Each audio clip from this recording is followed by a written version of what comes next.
integralmente lá na Mansão, na TV Mansão do Caminho.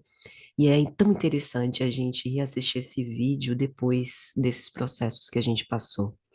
Veja que o Espírito Bezerra de Menezes, pela psicografia de Divaldo, fala sobre os desafios diversos dos nossos próprios conflitos existenciais que passaríamos e estamos passando durante a pandemia.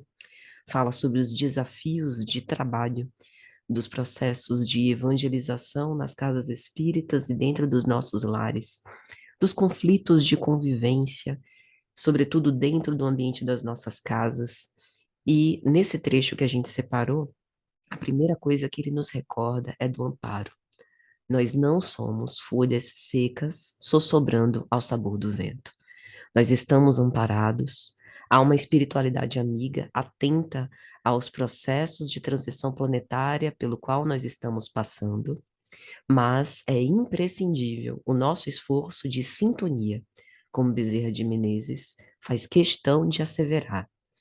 Essa sintonia quer dizer que, pelo pensamento, pelas nossas boas ações, nós podemos fazer coro às vozes dos aflitos, desconsolados, que por vezes ainda não conhecem a mensagem morredora do Cristo e o poder redentor do Evangelho, ou podemos elevar-nos em pensamento, em práticas do bem, para que possamos fazer esse evangelho vivo, demonstrado e testificado através dos nossos atos, o que é uma das mais belas interpretações do Ide e Pregai, que Bezerra de Menezes também recorda nesse trecho da mensagem. Não apenas nas plenárias, nas palestras, que tem a sua importância, principalmente no processo de evangelização, mas sobretudo através do nosso comportamento. E por que eu fiz questão de trazer esse trecho para hoje? Porque ele nos elucida sobre como trabalhar os desafios da evangelização nos tempos modernos.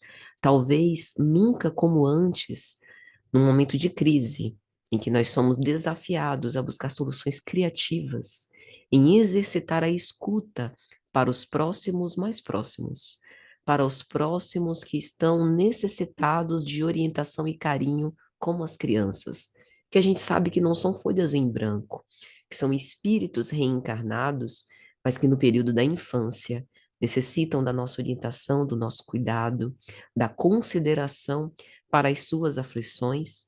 Bezerra elucida que nesse momento específico da transição planetária, todos estamos necessitados de gentileza, estamos necessitados de prestar suporte uns em relação aos outros. E isso é favorecido também pelo intercâmbio. Na obra Transição Planetária pelo Espírito Manuel Filomeno de Miranda, Psicografia de Divaldo, o autor espiritual vai fazer questão de recordar que neste momento estão conosco, umbreando conosco nas experiências, espíritos em missão, que nos ajudam, principalmente na área da educação, a nos dar os novos rumos necessários a um planeta de regeneração. Portanto, definitivamente não estamos desamparados, mas precisamos unir esforços para que possamos nos cuidar nesse momento tão crítico, que ainda não está vencido, que com certeza para nós é um grande aprendizado, uma grande lição, tanto de ordem planetária coletivamente, para a sociedade que foi convocada por Jesus há mais de 2000 anos, para que pudéssemos construir o reino divino como individualmente, como esses construtores particulares no nosso próprio coração das sementes do Evangelho. Então, esse vídeo é para dar o tom das nossas palavras hoje, já seria suficiente, né, para elucidação desse tema, e também nos abre com fé, esperança, confiança, resgata o nosso otimismo, em virtude de estarmos passando, particularmente agora, momentos tumultuados, conflituosos. Então, é como um bálsamo para nos recordar que esse espírito amigo, que jamais se afastou da crosta terrestre, continua atento às nossas necessidades e sempre à nossa disposição para nos auxiliar com as nossas problemáticas. Então, vamos começar a abordar um pouco sobre essa questão sensível e importante da saúde mental da criança no mundo pós-pandemia.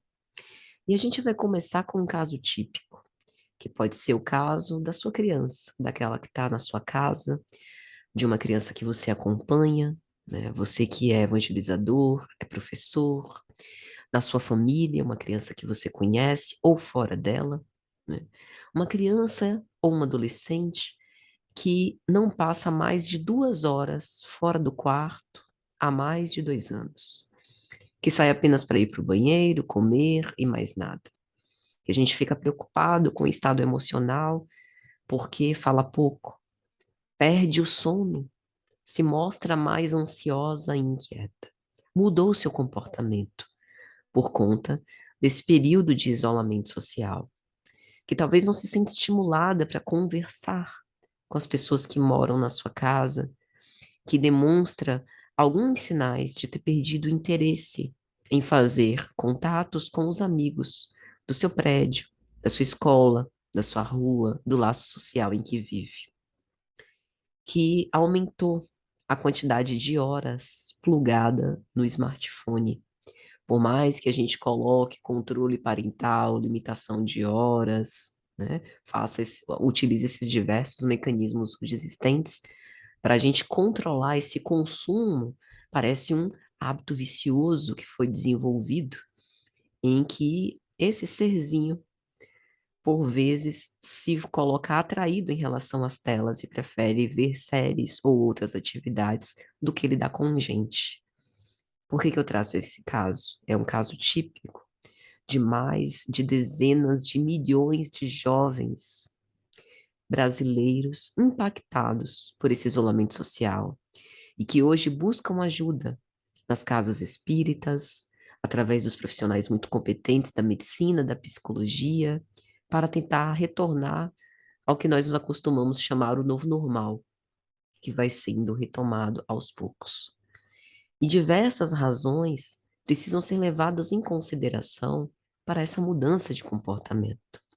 O estresse da pandemia, o pânico disseminado, sobretudo logo no início, a desinformação pelas fake news ainda hoje estão presentes, a desorganização de atividades pedagógicas, porque os planos pedagógicos, os projetos que foram pensados, não valeram depois que instaurou-se a pandemia. A gente não estava preparado para isso, precisou se adaptar. O convívio familiar e social, a impossibilidade, pelo menos bem no início, de encontros presenciais, ou a dificuldade de fazê-lo com amigos e parentes, a interrupção de esportes coletivos e a incapacidade nossa, como adultos, como cuidadores, como professores, como analistas, como profissionais, de entender e atender às necessidades emocionais fundamentais para o desenvolvimento saudável das crianças. Ora, a gente está às voltas com os nossos próprios conflitos. Então, é de se pensar, dado o nosso estado ainda de imperfeição, a grande dificuldade que temos de ler essas mudanças e de saber como ajudar com mais proveito do melhor modo. Os sintomas são os mais diversos, desde insônia a disfunções alimentares, tanto da hiperingestão de alimento quanto da não ingestão de alimento, crises de ansiedade manifestada com sintomas dos mais esquisitos até os mais perigosos. A depressão, que assola em crianças e adolescentes, acelerada pelo processo da pandemia.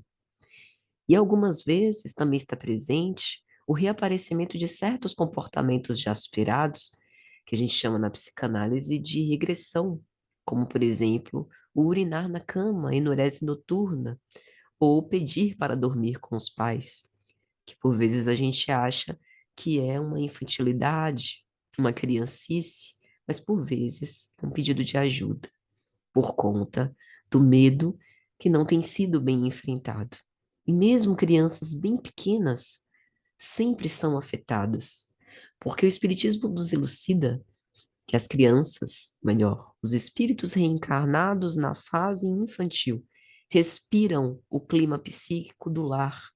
E se nós, que por vezes consumimos mais materiais perturbadores ao nos inteirar das notícias. Estamos mais ansiosos, entristecidos, desanimados, cansados, exauridos.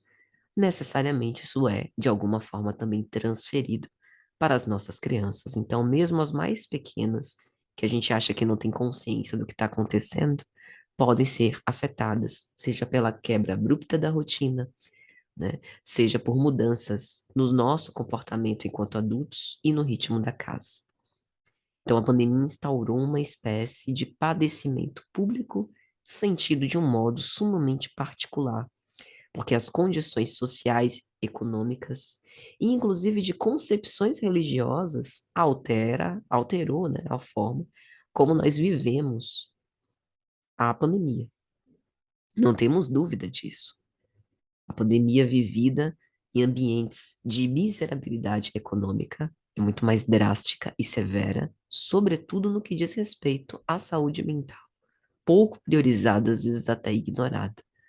E os estudos publicados pelas muito respeitáveis instituições de psicologia e de medicina mostraram que os quadros de ansiedade e depressão praticamente dobraram por conta da pandemia. E isso é percebido na clínica e ratificado através desses estudos científicos. Não obstante, fatores agravantes como de violência doméstica, falta de acolhimento, de diálogo, de escuta, estão diretamente relacionados com o impacto sobre a saúde mental da criança. E é importante que a gente diga isso. Nós somos espíritas e, portanto, cristãos. Elegemos a filosofia moral do Cristo como base do direcionamento das nossas vidas, mas ainda não conseguimos viver em integralidade aquilo que nos preconiza o Evangelho. Estamos tentando. E assim Kardec define no capítulo 17 de O Evangelho segundo o Espiritismo: sede perfeitos, os verdadeiros espíritas, aqueles que se esforçam por domar as suas más inclinações. Mas, infelizmente, devido ao nosso estado de imperfeição, ainda cometemos alguns abusos com aquelas criaturas que mais amamos, porque é no seio doméstico, no ambiente familiar, que nós conseguimos ser mais nós mesmos e que estamos com mais frequência às voltas com os nossos conflitos pela necessidade de corrigir-nos, aperfeiçoar-nos e lidar, trabalhar com essas questões. Então é importante que a gente também tenha um olhar acolhedor para conosco, a fim de que a gente possa escutar a infância e entender o que ela demanda de nós, porque cada criança demandará algo diferente. E não é porque nós somos espíritas que temos a família da propaganda da TV, a família Instagram, todo mundo sorrindo, em torno da mesa, tudo muito bom, tudo muito bem. Estamos tentando para ser uma família Instagram, mas ainda estamos em vias de batalhar bastante para esses conflitos. Não podemos nos desumanizar a pretexto de evoluir espiritualmente. Então, nós observamos em quase todas as famílias que têm crianças, adolescentes, adultos impactados, sobretudo no que diz respeito à saúde mental, histórias de rejeições, de dissidências, de incompreensões, de conflitos, de maus tratos físicos, psicológicos, de abuso do que Freud, em O Mal-Estar na Cultura, sua obra de 1930, chama de entorpecentes anestésicos. Joana de Ângeles tem uma expressão que ela chama de agentes escravocratas, drogas lícitas e ilícitas, que visam suavizar o peso dos nossos conflitos existenciais, mas que, na verdade, são fugas para o que a gente precisa fazer. Álcool, remédios para dormir e tantos outros exemplos. Então, é imprescindível considerarmos esse drama que todos nós, em maior ou menor grau, conhecemos ou padecemos, para que primeiro a gente tenha um olhar de caridade e de sinceridade em relação aos nossos desafios, a fim de que a gente também possa lidar melhor com essa infância que clama pela nossa ajuda, porque a infância e também a adolescência São momentos de mudanças corporais, de mudança do seu lugar no mundo, mudança nas gerações familiares, mudança na interação por conta da frequência na escola. E, por si só, já é um grande desafio para a saúde mental desses pequenos. Então, é importante que, adicionado o agravante da pandemia, a gente esteja mais atento, sem estigmatizar, sem levar os nossos preconceitos pessoais para essa escuta, porque já é uma fase que, por si mesma, já traz o seu sofrimento. A psicanálise nos elucida algo muito interessante, que é na infância, que nós temos boa parte da gênese da neurose adulta. Então, esse olhar para a infância é um olhar cuidadoso para as necessidades emocionais das crianças que visam dar bases e recursos a fim de que a saúde mental do adulto, por consequência, também seja preservada. A gente sabe que o tempo alargado da pandemia, eu me lembro que logo quando foi aquela onda, né, do fecha tudo, eu pensei, né, na minha arrogância. Ah, não vai durar 15 dias. Isso logo vai ser debelado. E lá se vão para mais de 2 anos. Então, esse tempo muito alargado da pandemia, com certeza, deve ter agravado, inclusive, problemas de saúde mental já existentes. Acreditamos que, mesmo antes da pandemia, esses problemas já existiam. Dificuldades de se relacionar, falta de afinidade, por vezes, dentro do lar, a necessidade de resignação perante perdas. E olha como a experiência do luto durante a pandemia foi sui generis, né? Eu, por exemplo, perdi minha avó materna e a gente não teve condição de sepultá-la por conta dela ter morrido por Covid, daquela coisa de selar o caixão, de evitar contaminação numa época em que as vacinas ainda não haviam estado à disposição do grande público, né? Ela, eu me lembro, tomou uma dose, só conseguiu tomar uma dose à época. Então, essa forma de luto impede aquele movimento simbólico, muitas vezes importante. É lógico que é particular para cada um, da gente prestar a última homenagem, né? Da gente recordar em conjunto, né? Vivendo as experiências em conjunto com a nossa família, daquele ente amado, e quão importante é incluir as crianças nesse processo. Por vezes temos medo, não falar da morte perto das crianças. Melhor dizer que virou estrelinha ou pó, né? Ou sei lá o que é que contam, né?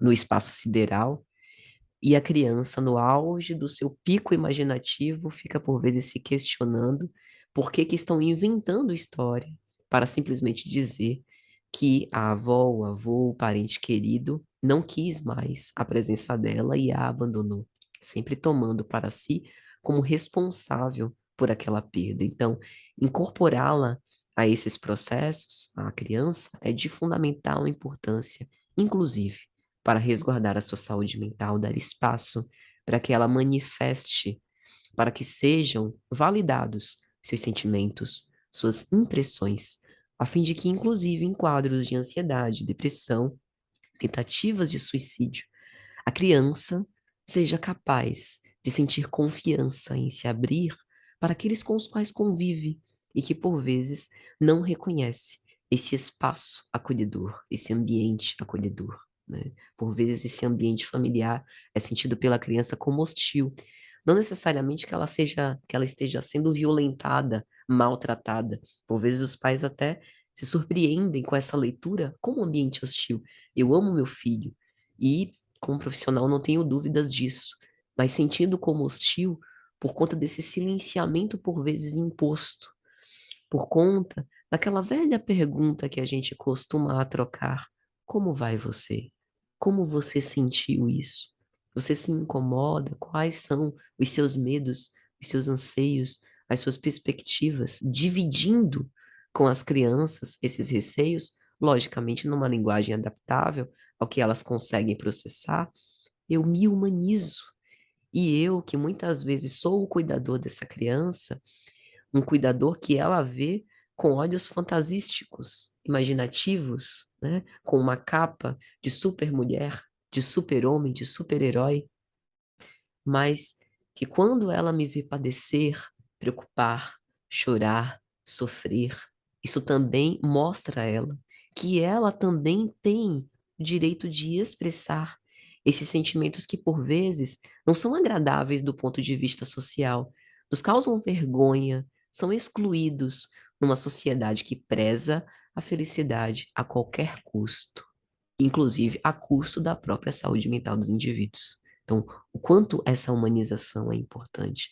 Então, uma conjunção de fatores relacionados a esses comportamentos das crianças, inclusive nesse contexto da pandemia. E a condição social influencia muito.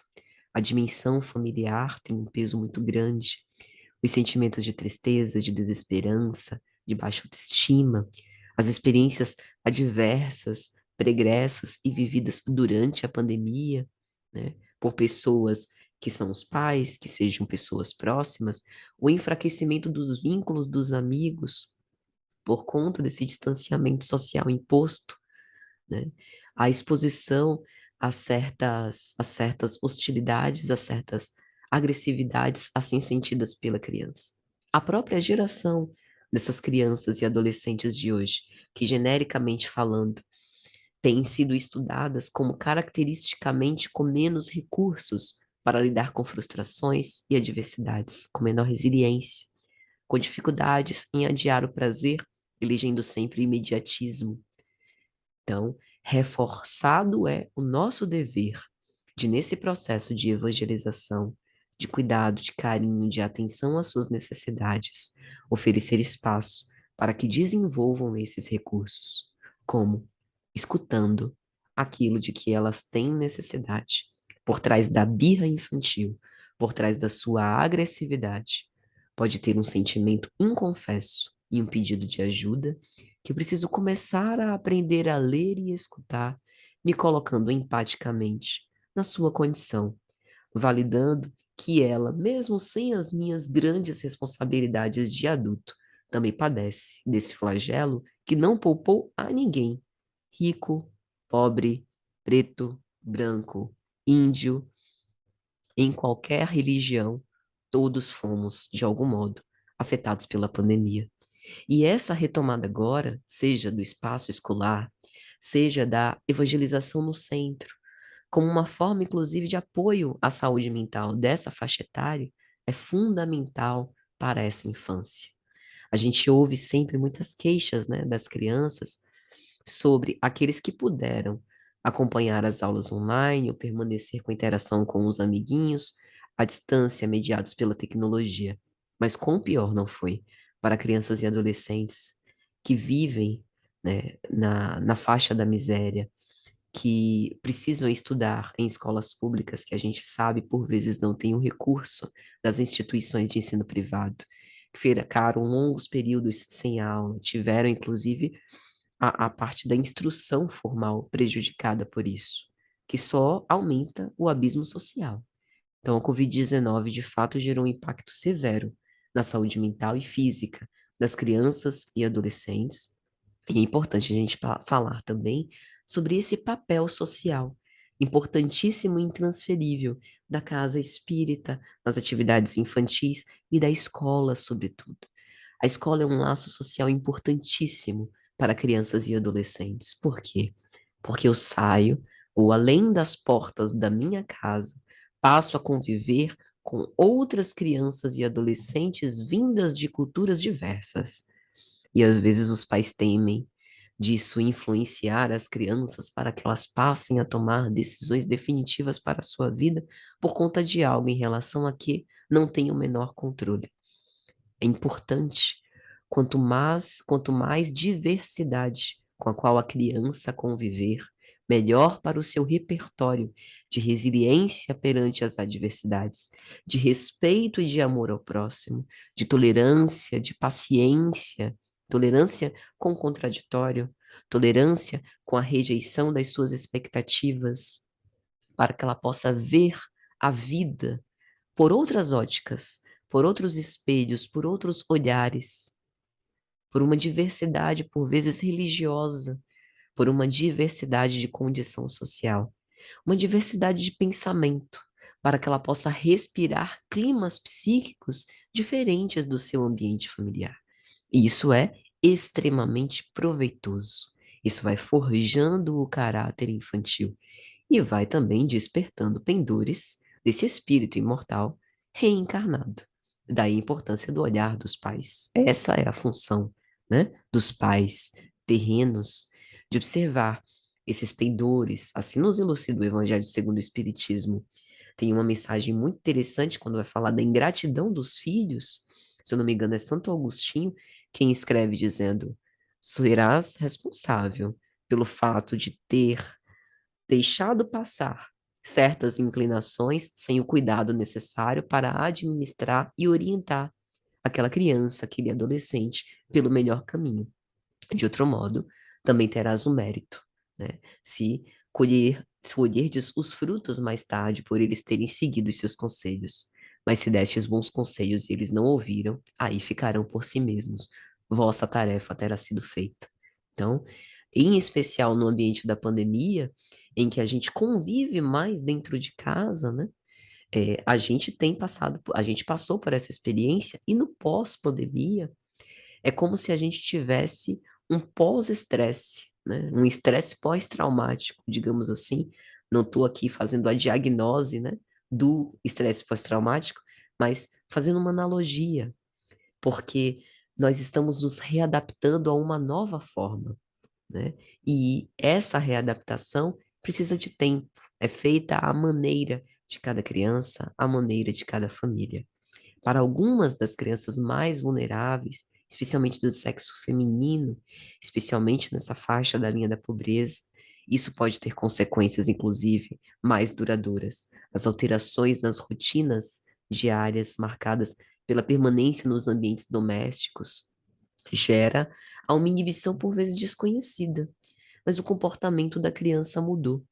Não era bem assim que ela costumava se comportar. Sim, porque as experiências também são diferentes. Ela não tinha previsto isso, né, nas suas expectativas e precisa se transformar. E que bom que é assim. E aqui estamos para sermos esses balizadores para ajudá-la nesse processo. As crianças são observadoras e participantes ativas nesse contexto de vivência e sensíveis ao comportamento psicossocial dos pais e dos cuidadores durante e após a pandemia. E esse contexto familiar é tão fundamental para o desenvolvimento das crianças, né? Entre esses fatores de preservação, de proteção da saúde mental, a boa condição psicossocial, sanitária e econômica são fundamentais. Então, esse aumento do estresse das crianças também pode estar relacionado a essas situações, com certeza, de suspensão desse contato físico que agora está sendo retomado. Mas a gente nunca retoma exatamente do ponto onde parou. Essa é a questão. Nós avançamos. Tivemos uma experiência de isolamento. E essa incorporação desse novo normal tem uma expressão muito curiosa que eu achei excelente para ilustrar. Sabe nos desenhos infantis, quando a gente tem a lâmpada do Aladim, e aí aquele que encontra a lâmpada, né, faz uma fricção na lâmpada com um lencinho, e o gênio da lâmpada sai, e normalmente nos dá o direito de fazer 3 desejos, né? Não tem Ctrl Z. A gente faz os 3 desejos e os desejos serão feitos. A gente não pode pedir 2 autos, um tempo para pensar, é tudo lá na hora. Na pandemia, a pandemia é como esse gênio da lâmpada, que nos dá a oportunidade da gente experimentar essa situação, lógico, nem sempre positiva, nem sempre feliz, uma experiência feliz para nós, mas uma experiência transformadora, que não tem Ctrl Z. O gênio não volta para a lâmpada depois dos pedidos satisfeitos. Ele fica lá. A mesma coisa somos nós. Qual será a próxima pandemia? Qual será o próximo desafio existencial? As repercussões, elas já ocorreram e estão aí instaladas, o que demanda de nós adaptarmos-nos a essa nova condição de viver. E essa nova realidade tem que ser enfrentada com resiliência, com coragem e com naturalidade, porque é próprio do tipo de experiência que a gente está vivendo num planeta de provas e expiações. Aumentou a nossa percepção sobre a importância da saúde mental, sobre os sintomas de ansiedade, de insegurança, de medo, a importância do acolhimento para viver esse momento, o que é um excelente convite ao desenvolvimento da nossa humanidade. E é o que nós temos observado nessa mensagem psicofônica que a gente colocou no início. Logo no iniciozinho, Bezerra de Menezes faz uma observação extraordinária. Nunca precisamos tanto de Jesus quanto agora. Ele nunca foi tão buscado, tão procurado, tão falado, mas ainda pouco vivido. Então, esse é o convite.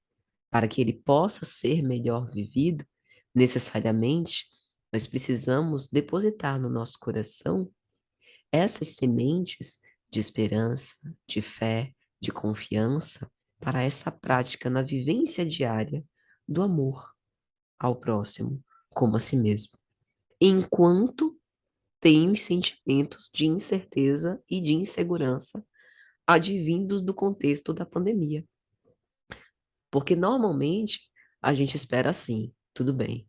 Quando eu estiver com os ombros bastante fortalecidos para carregar a minha cruz, aí então virá essa situação provacional e eu conseguirei tranquilamente levar o meu fardo. Mas, normalmente, a situação de crise é que oferece esse caminho nosso rumo ao Gólgota, né? De colocar essa cruz, como dizia Chico, que é muitas vezes de palha, bem mais leve do que o madeiro infamante que o Cristo de inocência e pureza precisou arrastar como se fosse um malfeitor comum. Mas uma cruz leve que espicaça, que incomoda, né? Como o resfriado, que nos deixa aquele mal-estar. Uma coisa simples, corriqueira, que nos arrasa e que a gente preferiria se livrar. Assim é lidar com a saúde mental no mundo pós-pandemia. Preferiríamos que nunca tivesse existido, mas talvez teríamos perdido uma excelente oportunidade de uma vez em acesso à mesma dor, termos essa oportunidade de nos humanizar um pouco mais.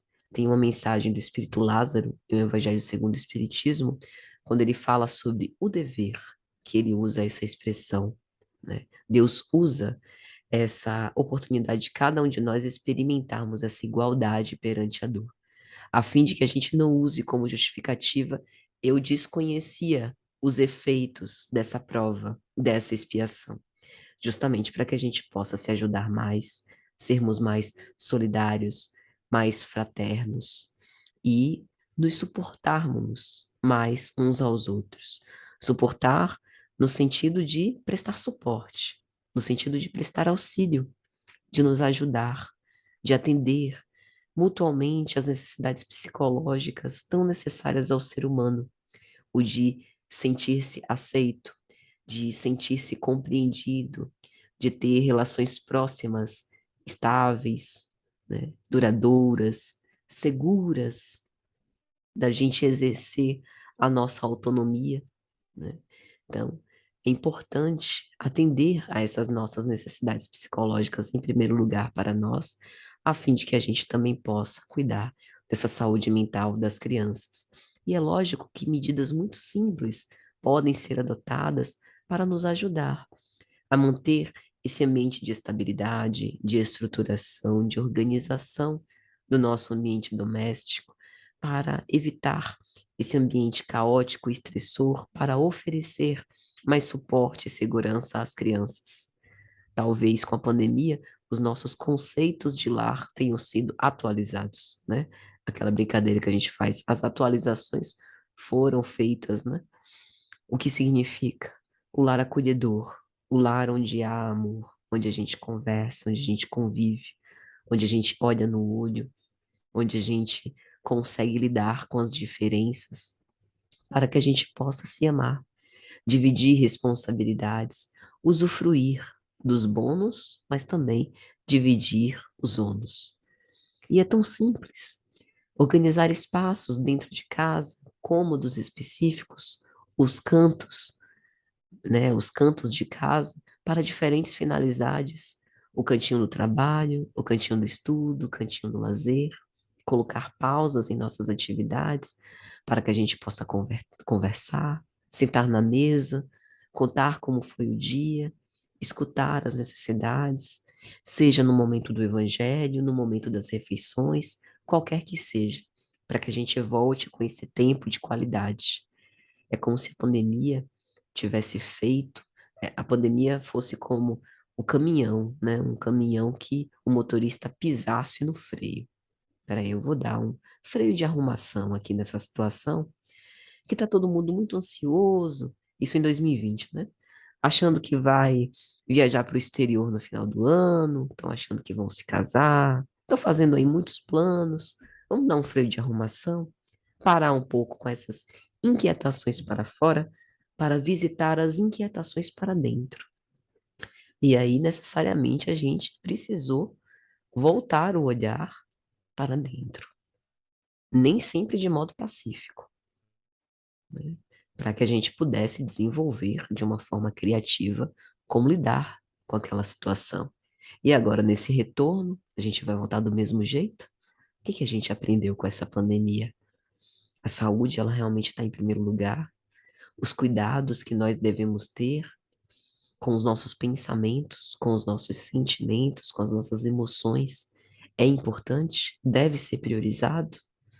Uma mente tranquila, ela é importante para os desafios existenciais que a gente tem enfrentado na nossa existência, sem sombra de dúvida. Algum de nós duvida, né, que algo que aconteça do outro lado do mundo não nos afete? Porque, pelo menos, eu não sou das mais atualizadas, mas pelo que consta, a pandemia, os primeiros casos, começou lá do outro lado do mundo e atingiu o mundo inteiro. Nós, definitivamente, não estamos sozinhos. Já sabíamos disso pelo Espiritismo, que matou a solidão. O intercâmbio entre encarnados e desencarnados já denota que nós somos sempre a soma de muitos, e por vezes esquecidos. A espiritualidade está sempre atenta para nos lembrar. E esses momentos são imperiosos para recordar aquilo que é importante e que a gente costuma esquecer.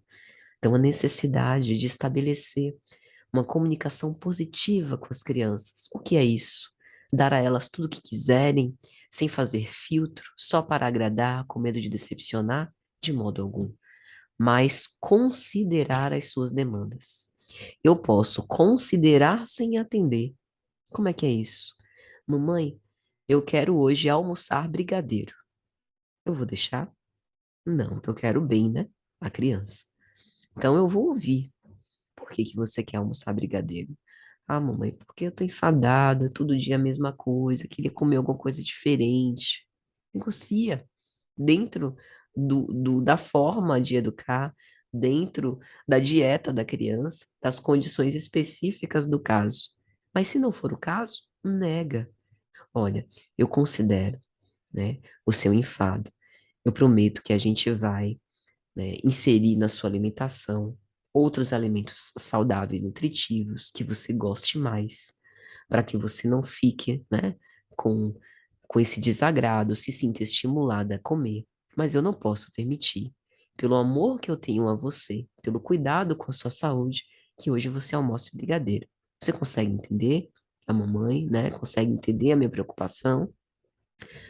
Incluí-la nessa responsabilização que é minha, né, em como enquanto cuidadora, enquanto mãe, enquanto pai, seja lá o que for, mas atendendo aquilo que ela suscita, ouvindo com atenção os comentários e expressão de sentimentos. Aqui eu estou falando só de um exemplo bem banal, né? Mas isso também para os momentos em que se isola, em que se entristece, em que é mais agressiva, mais arredia, e aí, com todo respeito à psiquiatria, que eu respeito bastante, mas que a gente hoje tem uma chuva de diagnósticos que, por vezes, alguns profissionais, de modo assodado, né, apressado, talvez, distribuam de uma forma indiscriminada. A criança rebelde que tem um transtorno opositivo desafiador. Algo que a gente precisa ter um pouco mais de cuidado para poder realmente ver. Às vezes é a falta da escuta. E aí a criança fica com um comportamento mais ríspido, mais arredio, evitar o excesso de notícias e comentários, né, negativos sobre o atual momento. Eu sei que é um pouco difícil, principalmente nesse momento, né? Nossa conjuntura política, prestes aí ao segundo turno, e todos os outros, as outras consequências desse momento que a gente está vivendo. Mas buscar filtrar também o que a gente consome, compreender que nas crianças, por elas serem mais vulneráveis, estarem com a formação egóica em transição, né? A nossa também sempre está, mas a delas em especial nesse processo mais profundo, né?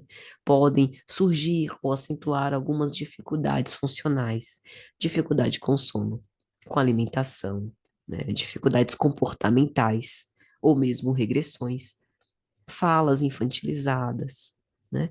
Dificuldade de autocuidado e de higiene, que por vezes não é para nos tirar do sério, é pela dificuldade do momento. Quando a gente está doente, que a gente não quer tomar banho, não quer lavar prato, não quer fazer nada, a gente simplesmente vai para debaixo do cobertor. Por que que a criança não tem o direito de fazer isso? Por conta de um problema de saúde coletiva que todos nós passamos e que teve impacto sobre todos nós, entende? Então, por vezes, falta um pouco mais de tolerância, de ajuda, sem necessariamente resvalar para as punições verbais e físicas. Não estou fazendo apologia a não ter consequência nenhuma, mas antes das consequências, colocar a escuta para ver se é realmente o caso. A escuta empática, atenta, não julgadora, não preconceituosa, né? Então, meus amigos, são diversas, né? Essas consequências e esses impactos da saúde mental da criança no mundo pós-pandemia, mas já para finalizar meu comentário, falar sobre a comunicação, a importância da comunicação efetiva de pais e cuidadores apropriada à idade, à capacidade, né, de compreensão particular da criança. Isso tem mostrado evidências positivas. Para fazer as notas para essa palestra, eu pesquisei pelo menos 5 artigos da área de psicologia que falam sobre esses impactos da saúde mental da criança no mundo pós-pandemia, e todos, na sua conclusão, apontaram para essa necessidade, a necessidade da escuta, de entretecer diálogos que busquem entender esses sentimentos, a percepção de cada um, né? E lógico, unindo com o nosso conhecimento espírita, trazer a presença da religiosidade, da incorporação da fé, né? Desses recursos invisíveis que também nos chegam, mas que nós precisamos nos colocar de modo acessível, permeável a essas boas influências, incluindo as crianças, nesses processos da evangelioterapia, do passe da água fluidificada e agora com o retorno às atividades, né, na casa espírita para aquelas que já retornaram, para que a gente possa voltar com essa socialização, mas sempre atentos às necessidades individuais de cada um. Então, eu gostaria de deixar a todos meu carinhoso abraço e agradecer pela atenção e carinho e desejar uma noite de muita paz.